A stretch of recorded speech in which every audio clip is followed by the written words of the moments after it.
ఇప్పుడు అదానీ ఉదంతం అన్నిటికంటే దానికి పెద్ద ఎగ్జాంపుల్ మీ అందరికీ ఇవాళే ప్రజాశక్తి అదానీ స్పెషల్ 4 పేజీలు వేశాం.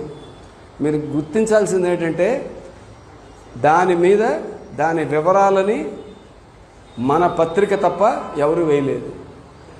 ఇంగ్లీష్ మీడియా కూడా దాని టోటల్ పిక్చర్ ఇవ్వడానికి సిద్ధంగా లేదు. మెజారిటీ వాళ్ళంతా అమ్ముడుపోయారు. మీడియా టోటల్గా వాళ్ళ కంట్రోల్లో ఉంది. ఎలక్ట్రానిక్ మీడియా అంతా వాళ్ళ కంట్రోల్లో ఉంది.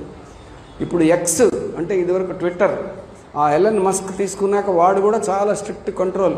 మీరు ట్విట్టర్లో ఏం పెట్టినా అది జనాలకు వెళ్ళదు, కట్ అయిపోతుంది. అదే క్రమంగా ఫేస్బుక్కి మిగతా వాటికి కూడా వచ్చేస్తుంది. మొత్తం అసలు విషయం జనాలకు తెలియదు. 523 కోట్లు భారం వేసినప్పుడు రాష్ట్రం అంతా అట్టుడికింది. 18,000 కోట్ల భారం మోపినప్పుడు రాష్ట్రం దాన్ని పట్టించుకోని పరిస్థితిలో ఉంది. ఇది తేడా. ఇంతకీ అప్పటికీ ఇప్పటికీ తేడా ఏమిటి? వీడి సౌర విద్యుత్తుని మనకు అమ్ముతాడు. మీ జనాలకు చెప్పడానికి కొన్ని విషయాలు చెప్పాలి. సౌర విద్యుత్తుని వాడు అమ్ముతాడు.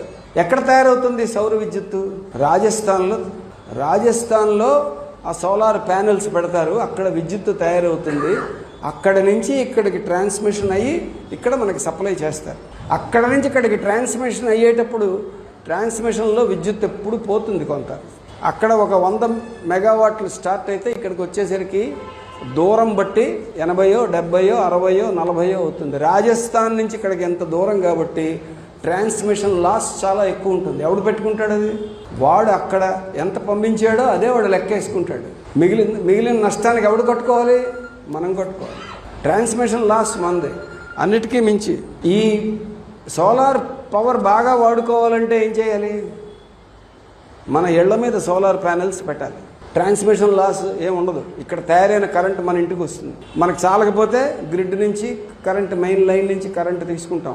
అక్కడి నుంచి తీసుకున్న దానికంటే మనం తీసుకున్నది ఎక్కువ వచ్చిందనుకోండి, ఇది తిరిగి గ్రిడ్కి సప్లై అవుతుంది. అంటే మీ ఇంటికి 100 వాట్లు కావాలనుకోండి, సోలార్ ప్యానెల్ 200 వాట్లు విద్యుత్ తయారు చేసింది అనుకోండి, ఆ ఎక్స్ట్రా 100 మనం విద్యుత్ కంపెనీకి అమ్మినట్టు. దానికి వాడు డబ్బులు ఇవ్వాలి మనకు. అంటే ఇంటి మీద సోలార్ ప్యానెల్ పెట్టుకుంటే నువ్వు విద్యుత్ ఉత్పత్తిదారుడు అవుతావు. దీనికి గతంలో సబ్సిడీ ఇచ్చారు 50%. ఆ ప్యానెల్ పెట్టుకునే ఖర్చు. ఈ సబ్సిడీ ఎత్తేసి 5 ఏళ్ళు అయింది, 5-6 ఏళ్ళు అయింది. మీకు ఐడియా ఉందా? సబ్సిడీ ఎత్తేసే ముందే అదానీతో అండర్స్టాండింగ్ స్టార్ట్ అయింది. ఎవరి ఇంటి మీద వాడికి ప్యానెల్ పెట్టుకోవడానికి సబ్సిడీ ఇచ్చాక అదానీ విద్యుత్ డిమాండ్ ఎలా వస్తుంది? కాబట్టి డిమాండ్ క్రియేషన్లో మొట్టమొదటి స్టెప్ ఏమిటి? మన ఇళ్ల మీద సోలార్ ప్యానెల్స్ పెట్టుకోవడం అనేటువంటి దాన్ని డిస్కరేజ్ చేయడం. ఇళ్ల మీద, పొలాల్లో పంపు సెట్ దగ్గర సోలార్ ప్యానెల్స్ పెట్టుకుంటే